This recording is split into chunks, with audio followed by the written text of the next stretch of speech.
lot. Talk a lot, outgoing. It means you get your energy from other people. It's similar to outgoing because that's when we get our outgoing people get our energy from other people. Okay. Then you have the two introverted personality styles, and that means you get your energy from within. Do you think you can have one extrovert and one introverted personality style? Anybody? Yes. Yes. One extroverted or one introverted? With some people you could be extroverts, with some group of people you'll be introverted, it depends. And that could be based on your personality style. So yes, you can have one extroverted and one introverted. But it also could be based on conditioning or learned behavior. Okay? All right, so let's talk about the two extroverted. The first one I want to talk about is called the popular sanguine. The popular sanguine is my personality style. Our basic desire is to have fun. We want to have fun in every single thing we do. I mean, wherever we go, we want food, fun, fellowship. The 3 F's, okay? Then you have, for the popular sanguine, each of our personalities have emotional needs. As a sanguine, I need attention, which is why I do what I do, because I get good stuff from it, right? I need affection. I'm a hugger. So when you come up to me, I'm the person who will hug you. I know some of you personalities will do this. Like, don't do that. I need approval, and I need acceptance, okay? The way I control other people is by charm. So I charm you into doing the things I need you to do for me. All right. Then you have the powerful choleric. The powerful choleric is my secondary. Anybody was a sanguine, by the way? Raise your hand. Yeah. Yeah, that's me. And you are either sanguine choleric or choleric sanguine, right? And you're going to find out which one you fall mostly in, okay? But I'm sanguine choleric. All right, so the choleric's basic desire is to have control. We must control all facets of what we do. We not only control everything we do, but we want to control everything you do. So we like to tell you how to do it, when to do it, where to do it. That's us, okay? Yeah, y'all recognize those personalities? Yeah. Yeah. Our emotional needs are loyalty, a sense of control. We need appreciation for all the hard work we do because we come in early and we stay late, okay?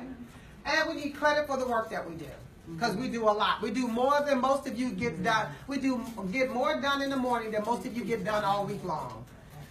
You have a question? What does CS stand for? Okay, choleric sanguine. So the sanguine is your secondary. That's what you have, CS? The sanguine is your secondary, and the choleric is your primary. So most of us have a primary personality style, which is where we operate the most. And then we have a secondary, that's where we operate secondarily, okay? So you are a choleric. You're the one I'm talking about right now. So you control people by the threats of anger. Like if I want you to do something, I'm going to yell at you. I'm going to holler at you. I'm going to threaten you. That's how we control people, okay? Now we're going to talk about the introverted personality styles. You have the peaceful phlegmatic and the perfect melancholy. The peaceful phlegmatic, their basic desire is to have peace. They just need you to back up off me. Don't get on my nerves. Please don't stress me out. My daughter's phlegmatic. She always says, Mom, you're stressing me out. Because if you're choleric and you're dealing with their phlegmatic, that you really do stress them out. Okay, because you are a mover and a shaker and you want to get things done quickly. And the phlegmatic is like, no, we can take our time and get this thing done, okay? Oh, let me back up. How many people were cholerics? Had the C's on your paper? Yeah. How many people were primary? Had your C first? Yeah. Okay. So y'all pretty much want to run the show. And you run the show everywhere you go, okay? All right, so let's go back to the phlegmatic. The phlegmatic's emotional needs are peace and quiet. They need you to be quiet. They need the sanguine to stop talking so loud. Yeah. They need the choleric to stop bossing them around. Yeah. They need to lay back and chill. Okay. Right. They also need they have to feel like they're worthy. Like you feel like they're worthy. Okay. They also need a stress-free environment. Yes. Don't be coming and tripping, stressing, driving me nuts. Okay. Every day. And they need respect because the phlegmatic is the personality that people don't know what you're doing because you're not talking and bragging about it. The sanguine, we're going to let you know what we do. The cholerics, you're going to know what we do because we run the show, okay? The phlegmatic's like, I do stuff, but I don't have to brag about it. I'm the oil in the engine. When and nobody notices the oil in the engine till the oil Till the runs engine dry, runs dry. right? That's your Engine phlegmatic. breakdown. Yep. Exactly. The phlegmatic controls you by procrastination. How do you think that happens? How do you think you control a person by procrastination? Plenty of time. And because we work better under pressure. You know, we can do it at Because the there last is no minute. pressure for a phlegmatic. Phlegmatic won't be pressure. It's We'll work like, it out. Yeah, we'll work it don't out. trip. gotta It's do it going to be now. okay. But at the last minute, it's done. So let me give you an example of a phlegmatic that can control you. I remember I have my youngest. I have all these personalities in my little nucleus. Okay, I have 9 brothers and sisters, so they're all in the 9 brothers and sisters. And then I have 3 adult children and 3 grandchildren. In my 3 adult children and my husband, we have every one of these personality styles. Okay, so I deal with it on a regular. But my youngest daughter is phlegmatic, and the way she controls you by procrastination is that you'll ask her to do something, and you'll say, "Did you pay that ticket, or did you do this?"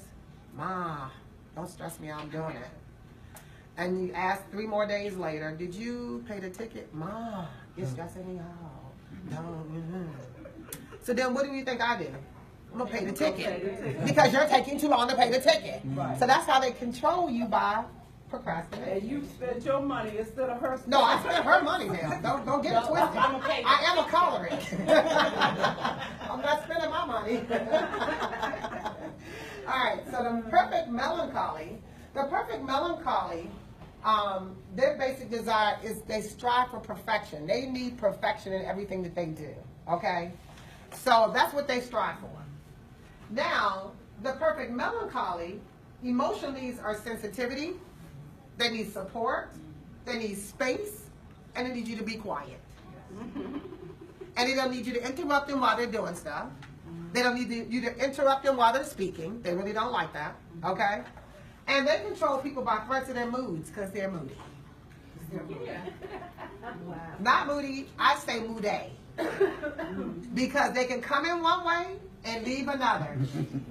They can come in one way and leave another, okay? In the morning, you'll say good morning, they'll say good morning. And somebody said something they didn't like, and then you come back and you say good morning. Yes, good morning, I said that already. You know, they control you by the moods, okay? Now, when I asked you if you could have one extroverted and one introverted, you said, yes, you could. But this is how you can have them. You can either be a sanguine phlegmatic or a phlegmatic sanguine, or you could be a choleric melancholy or melancholy choleric, okay? What they share is the sanguine and the phlegmatic both are playful. They're witty, they're easygoing, and they're not goal-oriented. You know why we're not goal-oriented as sanguines? Because we're spontaneous. We don't like to be nailed down to a way of doing things. You know, especially the way the melancholy wants us to do it, in a structured way. And I talked about this when I did this other speaking engagement for Charmaine, is that the school environment is usually run by melancholies and cholerics. So melancholies is there's an order and a right way to do things, and the choleric is do it my way. So for a sanguine, we don't thrive in that kind of environment because we're spontaneous. And I'm telling you this so if you have children this way, or people that you are helping to get to college and go through college, you understand this, okay? We don't thrive in that environment. We like spontaneity. We like exploring the world. We like coming up with our own ideas, and we like coloring outside the lines. What's the lines for? Why I gotta have a line? Why I can't draw another line? That's the sanguine, okay? And the phlegmatic is like, if you just let me do it my way, it's gonna be okay. We're gonna get through this thing, okay? Then the choleric and the melancholy, they share the work ethic because they're hard workers. The choleric is a mover and a shaker. They get more things done. Remember, I said in the morning that most of us get done all week, right? The melancholy, they're gonna make sure what we call the choleric is the planner, and we call the melancholy the executor. So together, if you are a choleric melancholy or melancholy choleric, you're a planner and an executor. How about that? An employer's best dream. The employer's dream. All right. So now we're going to talk about how to help your child succeed to and through college by understanding personalities. The sanguine is a creative person. We're very creative. We dress creative. You know, everything about us, our house is creative. You know, everything is fun, exciting kind of personality. As you can see, this bigger than life personality, Wendy Williams, right? And sometimes people say that that's at our best and at our worst. Just depends. All right, so we're big picture thinkers. We want to make everything we do fun. So if we're going to school, we're searching the school based on how much fun, how much turn up is going on. I'm just letting you know. That's what's happening. Because we want to make sure when we get to school, it's going to be fun. We build rapport really easily. So we make friends like, so sanguines, we got a lot of friends, right? Everybody know us? Everybody know us. We're charming, we're engaging, we draw people in. We can rally the troops to do almost anything we want them to do. And we're spontaneous. Those are our good traits. Some of our challenges are, we're not serious about anything. We're the kids that get to college and go, what? We supposed to have a 3-point what? You mean I can't go to college? What? I don't get it. That's what we do, okay? Because we don't realize how important it is until it's too late. We're unfocused. We're all over the place. We're the person that put, you know how you put your cup on top of your car? And because you drove off and it's still on top of your car. Can't find the keys? Nowhere. Let me tell you what I do. I found this little thing. One of my clients told me about it. It's called a tile. And it's this little device. And I bought the little thick cover to put it in. And I put it on my keys. And I connect it to my iPhone. And so when I can't find my keys, I boop it. And it finds my keys for me. It sets an alarm off. Yeah. If I can't find my phone, my keys can find my phone. Yeah. Where you get that thing from? It's called tile.com, Tile.com. A sanguine's dream. The iPhone do it too, and the watch. So see? If you need your so I gotta get a watch. It's amazing. Okay, so that keeps us straight. Okay, thank God for it all, right? All right. That's the flighty part. That means we're all over the place. We forget stuff and stuff like that. We have poor follow-up. Like, we remember to do it in the moment, but 5 minutes after we're supposed to do it, we forgot it. I'm serious. This business I'm in right now has taught me so much about how to step outside of how I can overcome my weaknesses as a sanguine. Because it requires me to be on time. It requires me not to forget things. It requires me to be organized. And so I'm more organized in my business in any aspect of my entire life, okay? Because it means something to me. All right. And so once you find something that means something to a sanguine, they can get more focused on it, okay? So you got to make sure, if you're helping them to decide on their college, make sure you understand what is important to them, because then they'll make sure it happens, okay? And I said we're forgetful. One of the success quotes I found is, success is the ability to go from one failure to another with no loss of enthusiasm. We don't be tripping. Like, oops, that didn't work out. Let's go to the next. Okay? All right, let's give something away. Everybody got a ticket? Mm-hmm. Oh, I need the tickets, ladies.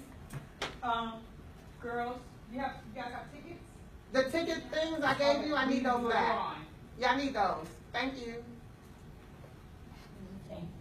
Otherwise, I can't do it wrong without them.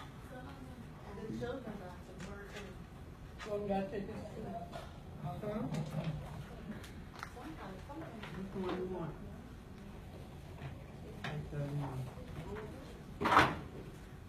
Thank you, Lala. You were here before me. Change over the years. Okay. Yeah, I've noticed the change over the years. And this guy, I need us to go out and do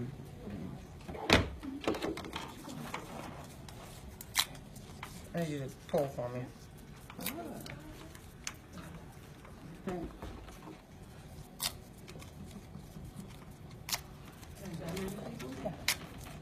Thanks. All right, so we're going to do a drawing and try to give a little something. I always like to give stuff away because my personality likes to remember food.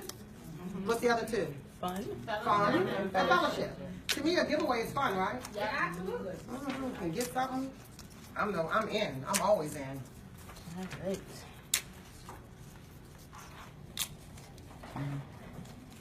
Having my young girlfriend.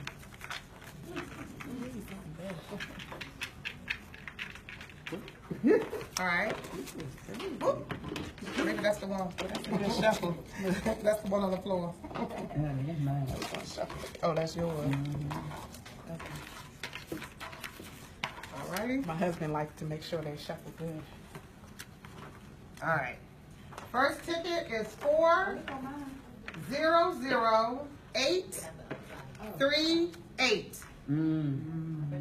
Nobody got it? No, that's why I said that many people were here. Okay. I thought I was That's too away from the one I got. I bet you one.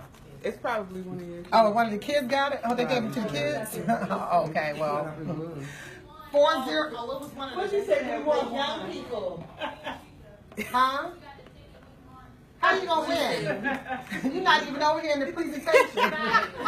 400832. Yay! All right. All right. I'm gonna bring it to you. Say yay. Thank you. All right, so let's get back to it. Let's talk about the powerful choleric. Their natural role is a leadership person. They're a mover and a shaker, okay? They're usually in charge of everything. They're in charge of organizations. They're in business. They're entrepreneurs. They're things of that nature, okay? All right, so let's talk about their strengths. Remember I said they're a born leader. They're decisive. They make quick decisions. Sometimes good, sometimes not so good, okay? They're very accomplished. Remember, I don't know if y'all know about this, but Judge Judy is like the highest paid woman in television. She makes a couple of $100 million a year. I can't see the pictures. That's Judge Judy. Oh. She makes about a couple of $100 million a year. Right. And she's been on television for like 18 years, 18 seasons. Yeah. Right.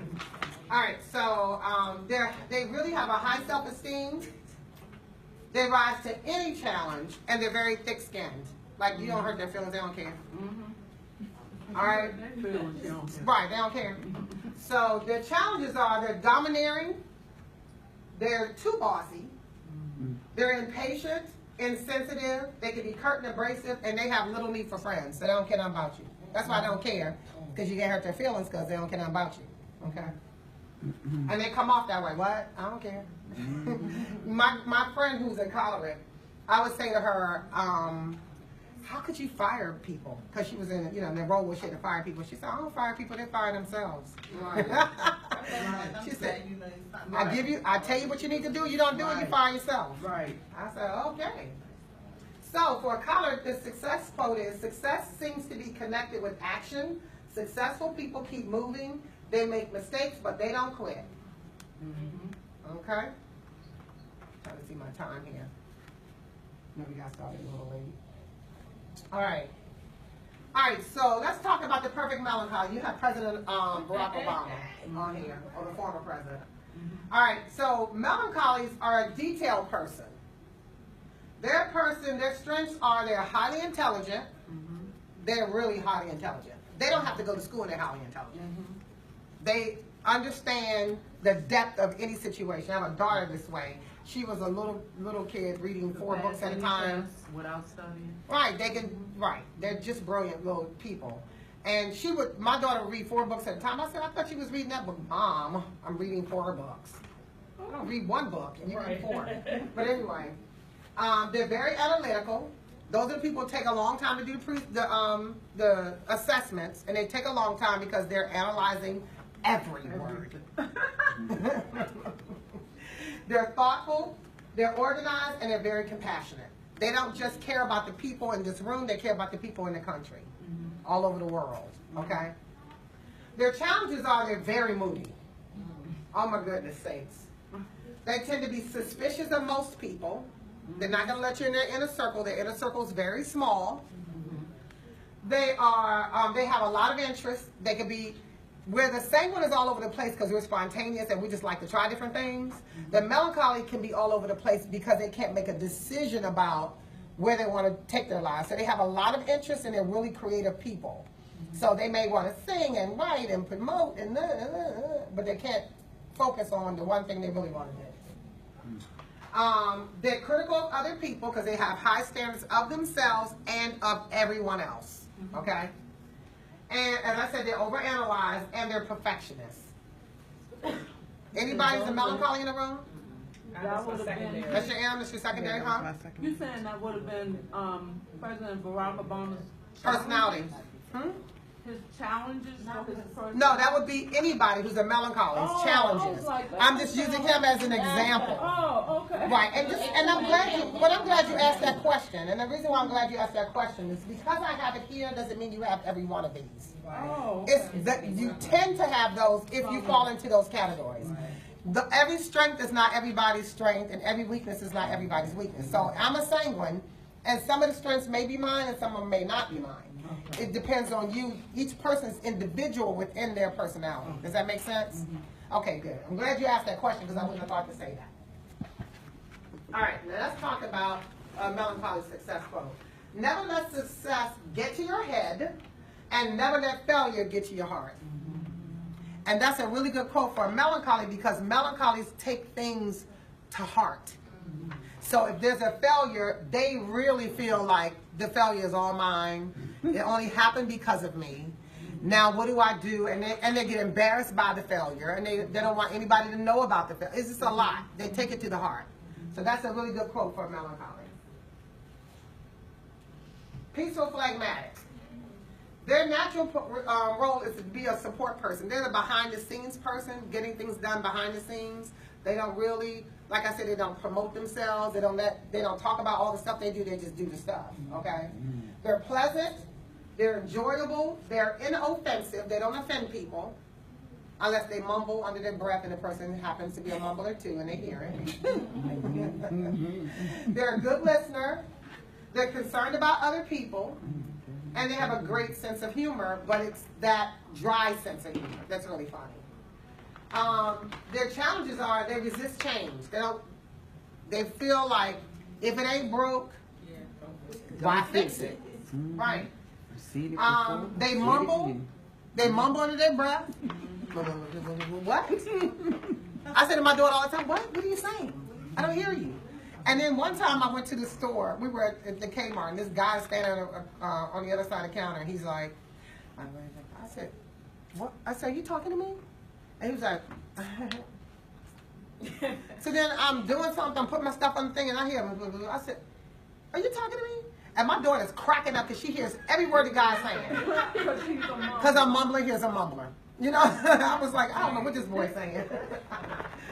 They're unenthusiastic. Like, you don't know what makes them happy. You can ask them, and they'll say, oh, the blah, blah, blah. You know, whatever it is, you just don't even see they're excited about it. They're fearful because they're afraid that they're going to fail, and sometimes they're afraid of success. Okay? And they're indecisive. Don't give them 31 flavors, just give them 2. Maybe give them 1. And they avoid hard work. Okay? All right, so that quote would be, nothing comes easy. Nothing good comes easy. So if you want something good, you're going to have to work for it. It's hard for a phlegmatic to overexert themselves, right? It just is. Why they always looked at, let's work smart, not hard. Right. All right, so there's 7 big dream killers that you have to avoid at all costs. The fear of failure, the fear of success, a lack of work ethic, excuses, toxic influences, lack of discipline, and unwillingness to learn and grow. I'm only going to touch a few of these because we don't have a lot of time because we had to start late today. But I want to talk about a few of these that will impact your ability or your child's ability to get to and through college, okay? All right, so for the fear is a big one. And for the popular sanguine, the fear is losing status. Because we feel like we have some level of status within our friendships, in our relationships with people, even at a young age. And I have a young granddaughter. She is a sanguine all day. And all she cares is if her friends like her or don't like her. That's most important to her. whether somebody likes me. And you all can take a picture of this. And I'll also, if you want the slide presentation, I can send it to Ms. Carter in a PDF form, okay? Because I already know that y'all taking notes, the melancholies are taking notes, and even if I gave you notes, you'd be taking notes on the notes. So anyway. Charlie's laughing because she know that's true. All right. And the reason why we have it, okay, so we also have a fear of success and failure. We have a fear of failure because we don't want to be embarrassed. And we don't want people to know that we didn't make it in life, okay? But we also have a fear of success and what that means to us. Like, will we have to keep up a certain look or image or whatever? So we have a fear of those things. And the reason why we have that fear is because we have a high need to be liked. We need people to like us. Anybody have kids that way? That feel like they, they're, oh, I love you. They're clingy, love you, want you to tell them that they're smart and they're, whatever. Yeah, that's usually because the sanguine has a high need to be liked. So the solution is that sanguine has to understand who they are and how they're wired. And that's why I do personality training. And you can't compromise your standards because you want somebody to like you. Okay? I'm gonna skip through some of these because, and like I said, I'll send you the presentation because we don't have a lot of time. So I'm gonna skip to the powerful colic. The powerful colic fear is losing control and being taken advantage of. Because they would rather be angry and be angry at you than allow you to take advantage of them. But they fear failure. They'll never tell you that because they feel like everything's gonna work out as long as they're in control. Okay?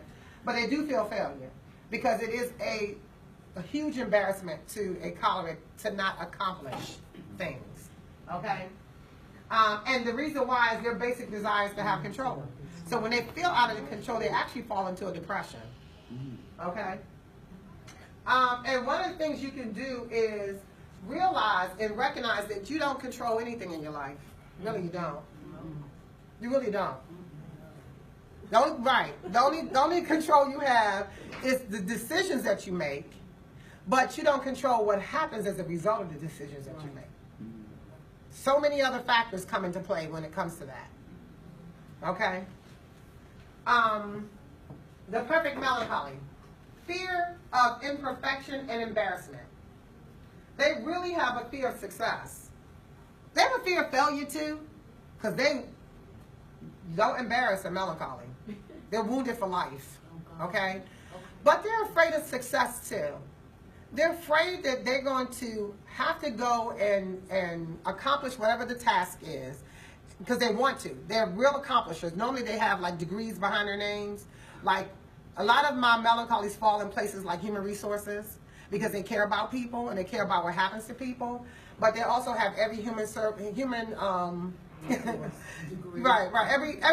They have certifications. They have the HS and the HM like 1,000 certifications, right? So when you get an email from there, at the bottom of it will be like Karen Ward, and 1,000 certifications because they want you to know that they're accomplished because they're highly intelligent, but they're also afraid of what that means to them. Like they want to be there, but they don't want to get there and fail.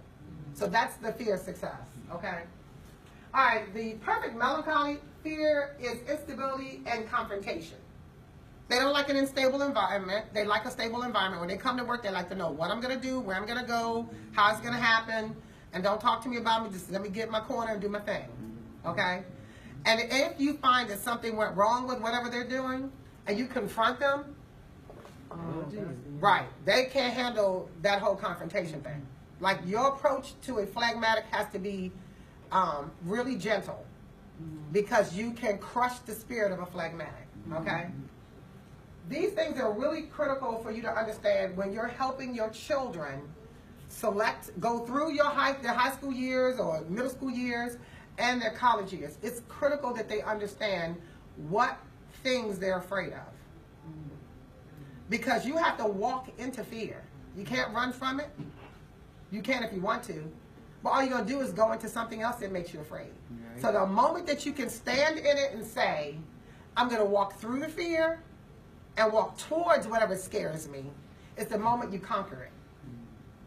Yes. I have to tell y'all, so on my way here, we walked past this man that has 3 big pit bulls, and he's walking them, and they're bigger than my kids.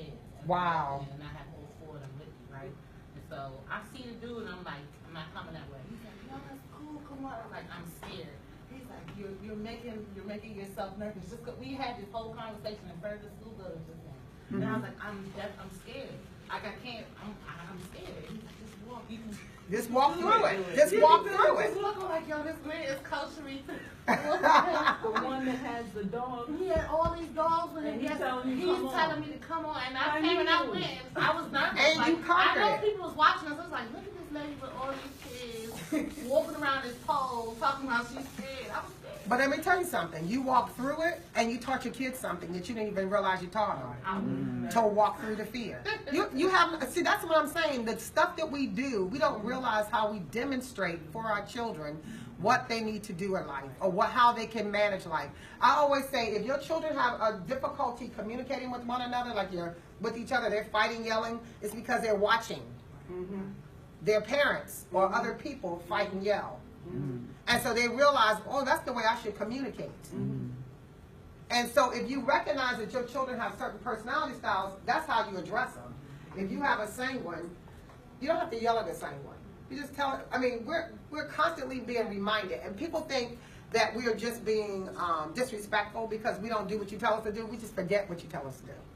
You really forget? We truly do, over and over again. How can you forget and I just told you? It doesn't matter. And let me help you with that. I want to answer that question. I want to answer that question because let me show you how I do this. I was in a corporate office for years, right? And I was sitting next to my boss, who was also my best friend. So we're sitting across from each other, and she said, you know, we have a meeting in 10 minutes. I said, oh, okay. And I have it on my calendar, by the way. So 5 minutes before that my alarm would go off, because I'm forgetful. I'm a sanguine. So 10 minutes before, I know I got it, and I'm doing some work or whatever.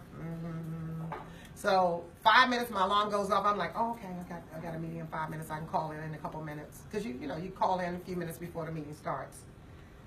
10 minutes after the meeting, my boss turned around, you on this call? And I'm like, oh, forgot that quick. Literally, because we're easily distracted. Matter of fact, I was called sidetracked. That was my nickname one of my bosses gave me. Because she knew that if I'm doing this, and you say this, all of a sudden I'm doing that. And I forgot that. That has been my life. That's one of the reasons why I didn't finish college, and I'm still going back through college right now, is because I was so easily sidetracked. I would start to study and go, what was that I read? And I'd go back and reread. It was frustrating for me. So if you think it's frustrating for you, live in my body, where I'm always forgetting things and I have to keep reminding myself, and I still forget after I remind myself. So that's the life we live. We're forgetful. I understand that. And the cholerics are really strategic, and they are accomplishers. So you don't have to really do that for them. A lot of times they'll tell you what to do as a parent. I know what I'm doing. I can do da-da-da. Just follow me. And they'll be little. Telling you. Like 2 years old. I have a 2-year-old choleric granddaughter now who's always telling me what she's going to do or not going to do. All right. Melancholies have a plan for their lives. They're organized, structured. They know what they want to do as little kids. They know what they want to do. I've seen little kids in elementary school. I want to be a doctor. I want to be, and they plot that thing out as a little child. Right. Phlegmatics just don't want to be stressed. Don't push me. Don't make me. Don't force me. Just allow me to go into whatever it is.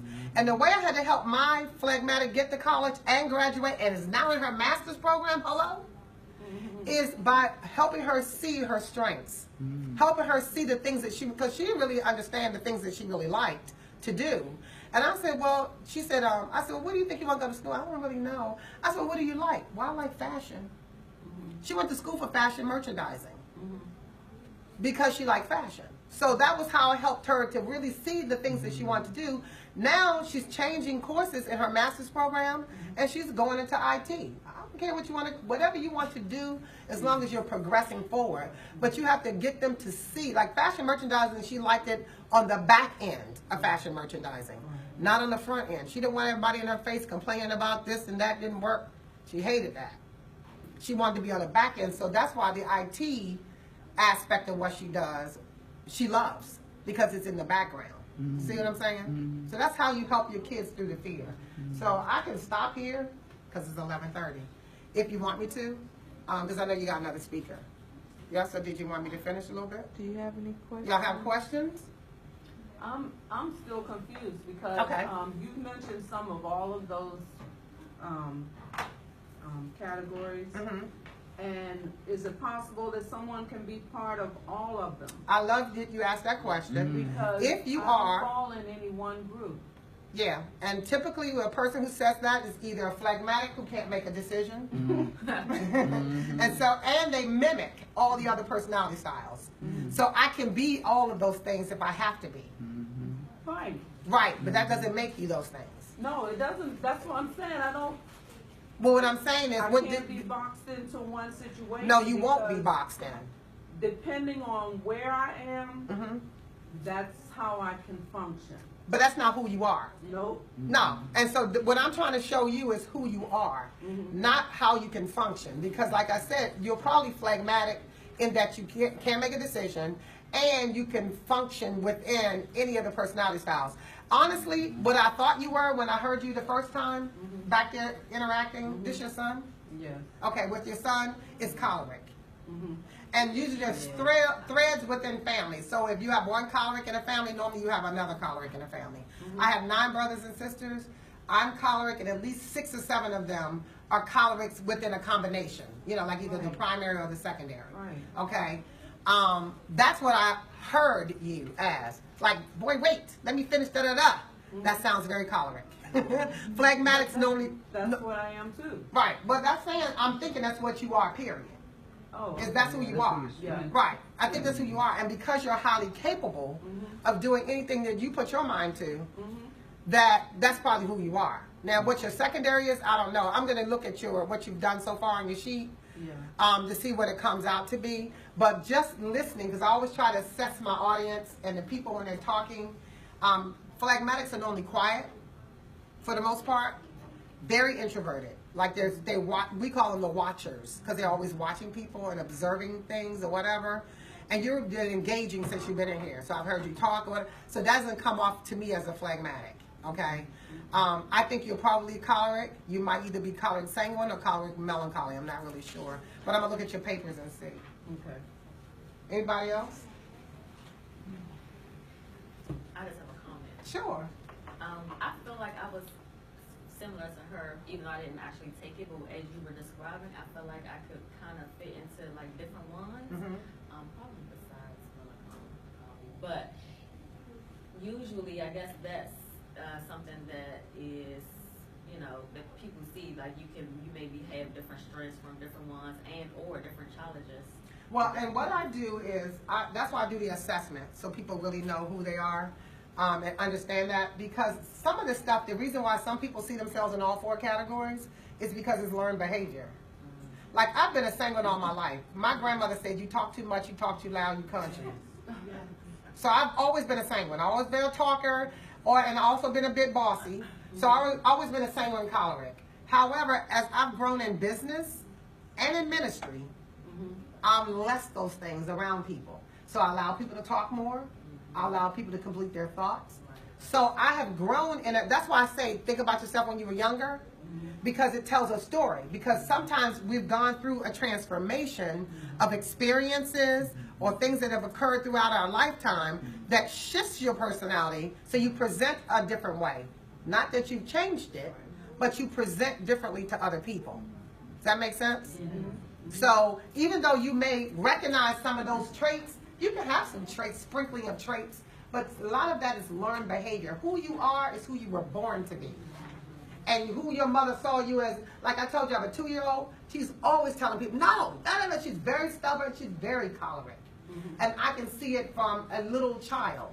But as she grows, some of those things may shift and change based on how she's reared and some other things. Yes, ma'am. And I think because I'm like that, I'm the same as you, okay? So I'm trying my hardest to shut my mouth and not see and allow the people to complete their thoughts. And so, like, is it okay to help guide your children knowing the kind of personality that you have that may be similar to theirs so that they don't take to heart, you talk too much, your mouth, you just keep going, you don't know when to stop. Like those things can hurt us, we're strong because I mean, I don't really care. You know, that's like that. That's the choleric part, But you don't care. I want to help. I have one in particular that's just like me. That I want to help him. You know, navigate through this because you can get to where I'm at, but there's this. I don't want you to be as hurt by some things. Now, let me just say this. How we communicate things, I was just having this conversation last night, especially if you have a different personality than your child, it's really more critical. But when you have the same, you understand the experiences that your child's going to go through, you cannot prevent them from having hurt and pain. What you can get them to do is understand how they're wired. I understand that you're wired to communicate and communicate fully and maybe loudly, but not everybody around you is. So let's help you to see how other people see you and how other people can communicate effectively with you by lowering your tone. Because when you speak loud, it makes people feel threatened. You know, so you teach them that way so they understand how they're wired, and it's okay to be wired the way you are, but how you interact with other people, you teach them that the interaction will be different because everybody's not going to see it the way you see it and do it the way you do it, and it's okay. We're all different. We're all here to work together with our strengths and our weaknesses. Does that make sense? When you're wired differently than your child, it's more critical that you understand this. Because like I said, I was having this conversation with my daughter-in-law last night. She's a melancholy choleric. And she has a melancholy choleric oldest daughter. The middle child is a sanguine choleric. The baby is a choleric, I don't know, choleric right now. But anyway, so in her melancholy way, the hardest child she has to deal with is her sanguine choleric child. Because remember, we're all over the place. We're talkative, we're spontaneous, we're in this, we're in everybody's business, we running our mouths, we all in everything. Melancholies can't deal with that. They feel like that's a waste of time and energy. Why are you doing that? Why are you talking so much? You're just sapping all my energy. I need time to regroup. That's all the stuff that this melancholy is doing to this sanguine child. And I told her, you need to pay attention to your child's body language. You need to pay attention to your child's face. Because the things you say to her could be crushing her spirit. And you want a sanguine child to be a sanguine child. Because that child is a big picture thinker. It's a person who can rally the troops together. It's a person who's a change agent. You understand what I'm saying? They're storytellers. They're educators. So you want that interesting personality out there in the world doing amazing things. But if you crush them young, they may never get there. How you don't attack people that try to attack those children? Because you know everybody don't. Those children are hard to deal with. They are hard to deal with, especially in the education arena. And you know it. And it's like I want him to be free. Like he already knows how to do it. You're like I can see you. And there are school environments that cater to personalities. So you might want to look for those type of environments for your child. But the other way, what I had to do was do a one-on-one with the teacher and say, I recognize the personality of my child. I understand that my child has to explore things on their own. So you need to give them a creative license to explore some things on their own. I recognize that my child may be talking too much because they want to make sure that you know that they know something. You work with your child on their own personality, but you have the teacher be aware of it so that they're not judging the individual based on who their personalities is. I told Charmaine, I need to be in every school talking to educators. Right. Because I need educators to understand they're dealing with a lot. Now, I don't take anything from an educator because they're dealing with a lot. They're not only dealing with personalities, but they're dealing with some mental illness. They're dealing with some parents that may be wayward parents. I mean, they're dealing with a lot of stuff, behavioral issues. So I understand that. And they're also dealing with overcrowding in classrooms. Right. So they have a lot to deal with. And to have to deal with our kids too, okay? So, but I always try to meet with them and say, this is what I know, and we can partner together, but I don't want you crushing my child's spirit, okay? And this is how I think that you're able to address those things together. Does that make sense? Wanted to ask a question for one of our child care workers who started the conversation before we started our session. She mentioned that she wanted all of her children to go to Morehouse. Understanding the different personalities for her, because we're recording the session, how would you motivate her children, her 4 children, if each one of them had a different personality? So one of the things I was saying to her before is that you do not raise your children from the lens of your own personality. So the lens of your personality is who you're wired to be. And you're trying to force your children into those spaces. And first of all, it's not fair to do that because you're trying to make me be something that is not innately me. Okay? And then you're saying, all my kids must go to this school or must, go. Like one of the guy was here earlier today.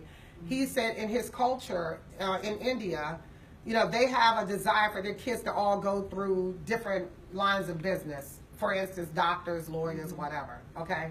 And they're forced into those professions. It's the same thing if you're forcing a kid into a school. It's the same thing if you're forcing a kid into a sport or some kind of extracurricular activity. When you're forcing a child to do something that's outside of their own lens of their personality, they're never going to be happy with that. And they're either going to rebel against you, they're going to do what you tell them to do, and they're going to be miserable. So what you need to, as a parent, you need to identify the strengths of your child and their weaknesses and be able to help them to build a strategy to do the things that they desire to do. Sometimes they don't know what they want to do. So you ask them questions. Like when my daughter was like, oh, I like fashion. What do you like about fashion? Oh, I said, what part of fashion do you like? I said, you like, clothes or shoes or accessories? And she says, I love shoes. She said, I buy my shoe first, and then I build the outfit around the shoe. You know what that said to me? You want to do accessories. You want to do footwear. So we started gearing her towards that. By asking questions. So what you want to do is try to help them to identify. If they can't say, I know I want to be a police officer, or I know I want to do whatever, that's fine. Just start asking them questions about what is it that you like? What do you enjoy? If you could do nothing else but this one thing all your life, what would that one thing be? They may say, oh, playing games. They may want to be a gamer, or design games. But you can tell some things just by their personalities. If they're introverted, more than likely they're going to want to do something that's more behind the scenes. And so you help them to understand that. If they're extroverted, they want to do something in front of the camera or out in front. So you just help navigate them through that process. But do not, I implore you, do not force your children into a college that they don't want to go to, into a career that they want to go into a sport or extracurricular activity. Try to figure out what it is they want to do and help guide them in that. Does that make sense? Okay. Sure. You had mentioned that you had given an example earlier, which was it the Sanguine said, oh, we have to have a 3.0 to get in. What if you know that your child isn't the 3.0 child for college, but you want to help them recognize that they can also be an accomplisher in a skill, learning a skill instead of trying to get into a college, because you can do the technical school and really advance in it. Absolutely. Absolutely. And right now in businesses from them. Yeah, exactly. Right. But they're like determined, well, I want to do this and I want to do that. But that baby ain't going to make it. Well, let me tell you something. I mean, I'm glad you asked that. Because Yeah. But let me just say this. Okay, so even if you feel like that person is not going to go in the area they think they want to go into, sometimes they have to figure it out on their own. Okay, so let them go there. Let them go ahead in the direction they feel they want to go into. And they, like my daughter, she went in fashion merchandising. She got her degree in that. She started working in that field, and she hated it. I knew she was going to hate it in front of that, the customers, because she's introverted. So you don't want your energy zapped every day with customers complaining and this, that, and the other. I knew that. But I had to let her figure it out on her own. So now she's going behind the scenes for her master's, and she wants to do information technology, where she's not in front of the people. She still likes fashion. She may apply to the fashion industry, but she doesn't want to do that. So you have to sometimes let them figure out their own what may not work for them. It may not. That's what I was gonna say. What may not work for them. It's not a failure because it's something that just doesn't work for me, and I didn't figure it out on my own. And you're right. Not every child will make it to a 3.0 to get in some of the better schools or whatever. But there's There's community college, if they may be interested in that. There are trade schools, like you were saying, that they may be interested in. The point you have to do is identify what they're interested in. And once you do that, you can help guide them to wherever they want to go. If they want to go to an Ivy League, then that's fine. What you're going to say is, you know what? You want to go to Ivy League? This is the requirements for Ivy League. So you got to make sure you get there. And if they don't get that, that's not, there's no sweat off your back and there's no sweat off of theirs. They'll just redirect and go to something different. We're going to do one more raffle and then I'm done. Okay.